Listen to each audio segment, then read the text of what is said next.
La qualité d'un management efficace. Le professeur Raphaël Cohen nous en parle.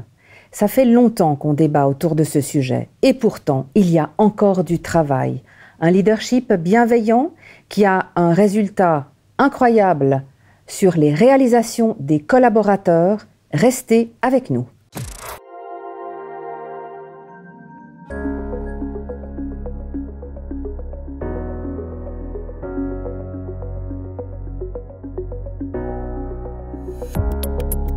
Professeur Raphaël Cohen, bonjour. Bonjour. Bienvenue avec nous. Comment devenir un meilleur cadre? Vous êtes un spécialiste de la formation exécutive dans le leadership. Qu'est-ce que vous pourriez nous dire à ce sujet en termes de cheminement? Donc de passer à employé à un cadre de bonne qualité. Alors, je pense que la première question qu'il faut se poser, c'est quelle est la raison d'être d'un cadre? Et la raison d'être d'un cadre, c'est d'une part de produire une certaine performance, et celle-là, elle est déjà bien mesurée, et puis d'un autre côté, d'avoir des équipes qui produisent la meilleure performance possible. Parce que encadrement signifie équipe. Donc, on devrait mesurer la capacité d'un cadre à avoir des collaborateurs engagés. Et ça, malheureusement, c'est quelque chose qui est mal mesuré aujourd'hui. Donc, on ne mesure que la performance. Or, comme il a été démontré que des collaborateurs engagés produisent une performance qui peut être jusqu'à 35% plus élevée que ceux qui ne le sont pas, si on ne mesure que la performance sans mesurer le niveau d'engagement, on ne sait pas si on a la performance optimale. Donc je peux être satisfait d'un niveau de performance aujourd'hui, mais si elle était produite par des personnes qui ne sont pas engagées, eh bien ça voudrait dire que s'ils étaient engagés, ma performance serait encore plus élevée. Donc à mon sens, la première chose à faire, c'est de commencer à mesurer sérieusement et correctement le niveau d'engagement des collaborateurs. Et ça se mesure. Et ça se mesure. On a mis en place un outil, par exemple, qui s'appelle Easy Mirror, qui est gratuit et qui permet de mesurer le niveau d'engagement. Ici, je trouve que le résultat pour un type de cadre n'est pas très bon, parce que j'imagine qu'il y a des échelles. Hein. Comment est-ce qu'on peut s'améliorer en tant que cadre? D'abord, est-ce que c'est possible? Et si oui, comment fait-on? Alors, avec le dispositif dont je vous parle, chaque cadre reçoit son score d'engagement et il est le seul à le connaître. Il n'est pas partagé avec qui que ce soit, en tout cas dans un premier temps. Et à partir de là, le cadre peut choisir d'améliorer ou pas. Et moi, ce que je vois beaucoup dans les organisations, c'est qu'il y a beaucoup de maladresse. Il y a des gens qui sont mesquins, qui sont petits, qui sont ce qu'on appelle des sales cons dans le livre de Robert, j'ai un blanc sur son nom, enfin, peu importe. Ces gens-là, ils sont des personnes toxiques. Voilà. Ouais. Laissons les toxiques de côté.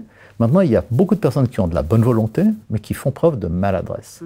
Et je le vois parce que dans les cours que j'anime, je mets les personnes en situation, on leur demande de faire par exemple un licenciement bienveillant. Ils me disent non mais c'est pas possible de licencier quelqu'un de manière bienveillante. Et quand on leur montre que c'est possible et comment le faire, ils changent leur regard et se rendent compte que on peut être autrement. Et c'est un petit peu le syndrome, je fais une comparaison avec le syndrome de l'enfant battu. Un enfant qui a été battu, qui a été maltraité, aura tendance à, quand il est parent, à de nouveau maltraiter ses enfants. Pour éviter cela, il faut changer de paradigme, il faut changer d'attitude.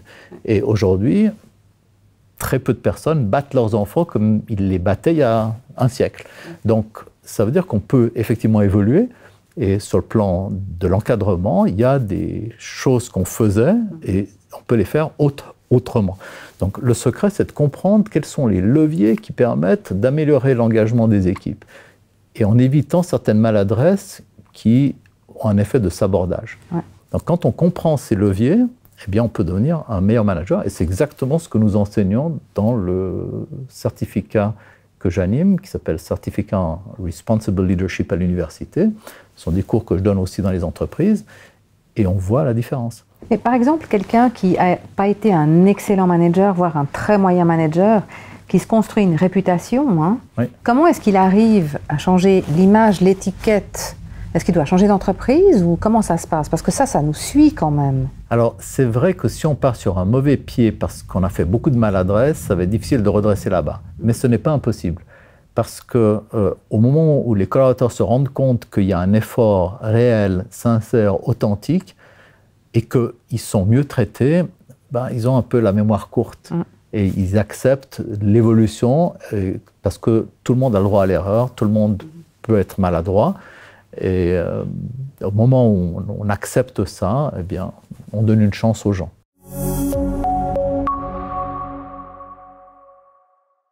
Si on s'adresse aux entrepreneurs, aux chefs d'entreprise aujourd'hui, économiquement, quels sont les avantages d'avoir un management équitable, bienveillant, qui engage ses collaborateurs? Quels sont les avantages économiques? Comme je vous l'ai dit tout à l'heure, au moment où vous avez des collaborateurs engagés, la performance est meilleure, la profitabilité est aussi augmentée.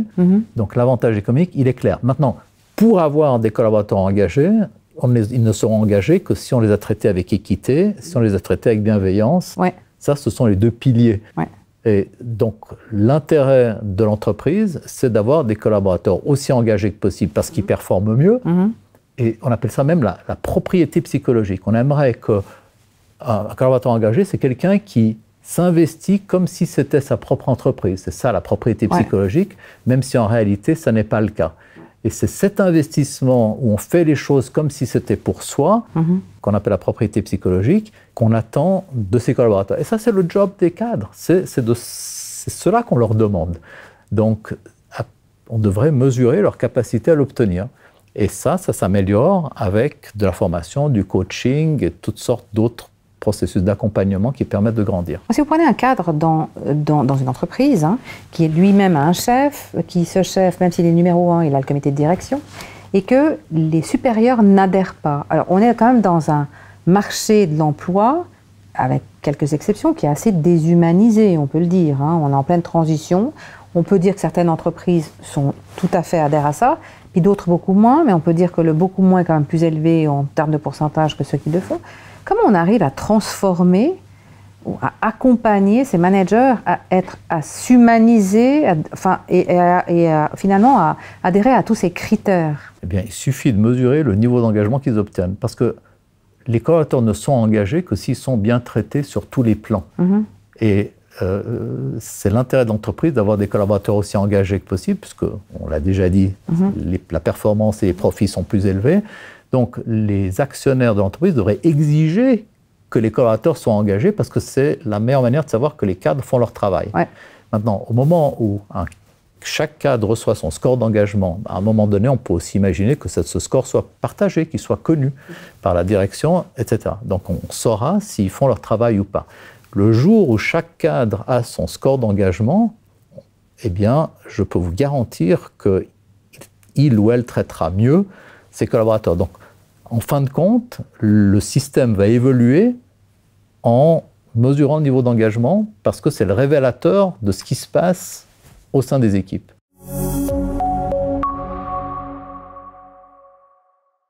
Si on imagine le monde de demain, ce sera ma dernière question, professeur Raphaël Cohen, comment vous l'imaginez? Alors mieux, vraisemblablement, en termes de management, donc mieux aussi en termes de climat, de travail, de marché de l'emploi. Est-ce que vous arrivez à nous décrire ce que vous espérez ou ce que vous imaginez pour le monde de demain, qu'on construit aujourd'hui, finalement? Alors, je vais vous donner mon fantasme, puisque c'est ce que vous me demandez. Je vais le partager avec vous. C'est qu'au moment où un collaborateur se présente pour un poste, il demande au cadre qui le recrute quel est le niveau d'engagement que ce cadre obtient auprès de ses équipes. Parce que il ne faut pas que ce soit juste un choix top-down. Il faut aussi que chaque collaborateur puisse choisir un cadre qui lui convient. Donc ça, c'est mon rêve. Et à ce moment-là, ça voudrait dire que les cadres assument leur responsabilité d'être cadres et publient leur score d'engagement comme les hôtels dans TripAdvisor vous disent 4 étoiles, 5 étoiles, etc. Et bien, au moment où on mesure, on se rend compte que la qualité s'améliore par la force des choses. On va rester sur cette note magnifiquement positive, pleine d'espoir. Professeur Raphaël Cohen, on vous remercie pour ce passionnant interview. On vous souhaite tout bon pour la suite. À très bientôt. Merci, je me réjouis de vous revoir. Merci. Cette interview est en partenariat avec Dukascopy TV. Restez connectés, restez avec nous. Le meilleur du management avec le professeur Raphaël Cohen.